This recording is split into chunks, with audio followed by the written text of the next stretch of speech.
बदल देगा सत्ता का गणित। लखनऊ से उठी एक ऐसी सियासी हुंकार जिसने यूपी की राजनीति में हलचल मचा दी है। इंदिरा गांधी प्रतिष्ठान में जुटा ब्राह्मण प्रबुद्ध वर्ग अब सिर्फ सम्मान नहीं बल्कि सियासत की दिशा तय करने का ऐलान कर रहा है। 2027 विधानसभा चुनाव से पहले ब्राह्मण समाज ने साफ संकेत दे दिया है, अब समर्थन नहीं शर्तों पर होगा साथ और सत्ता उसी की होगी जिसके साथ ब्राह्मण खड़ा होगा। उत्तर प्रदेश की राजनीति इन दिनों एक बार फिर ब्राह्मण वोट बैंक के इर्द गिर्द घूमती नजर आ रही है।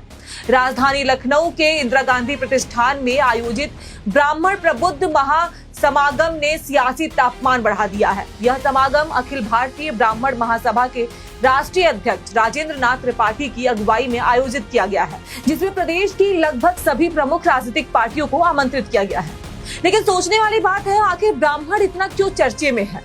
2027 विधानसभा चुनाव से पहले ब्राह्मण समाज अपने राजनीतिक भविष्य और सम्मान की दिशा तय करने की तैयारी में दिख रहा है। लंबे समय से उपेक्षा और प्रतिनिधित्व को लेकर उठ रहे सवालों के बीच यह समागम एक सियासी शक्ति प्रदर्शन के रूप में सामने आया। समागम में साफ संदेश दिया गया, ब्राह्मण समाज अब सिर्फ वोट बैंक नहीं रहेगा, सम्मान और हिस्सेदारी के आधार पर ही समर्थन तय होगा।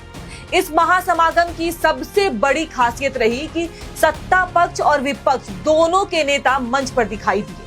कांग्रेस की ओर से यूपी प्रभारी अविनाश पांडे, प्रदेश अध्यक्ष अजय राय ने मंच साझा किया और ब्राह्मण समाज को साधने की कोशिश की।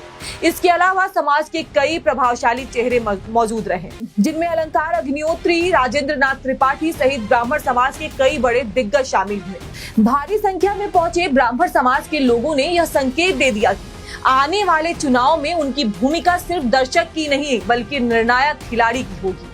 समागम में बार बार एक ही बात दोहराई गई, ब्राह्मण अब अपने सम्मान और स्वाभिमान से समझौता नहीं करेगा। यूपी में ब्राह्मण आबादी भले 8 से 10% मानी जाती हो, लेकिन चुनावी समीकरणों में इनका प्रभाव कई सीटों पर सत्ता बदलने की ताकत रखता है। अब सबसे बड़ा सवाल यही है, क्या ब्राह्मण वोट एक दिशा में जाएगा या फिर नई सियासी धुरी तय होने वाली है? क्योंकि यूपी की राजनीति का पुराना सच फिर सामने है, जिसके साथ ब्राह्मण उसी के हाथ सत्ता का ताज। आपको क्या लगता है? हमें कमेंट करके जरूर बताएं। धन्यवाद।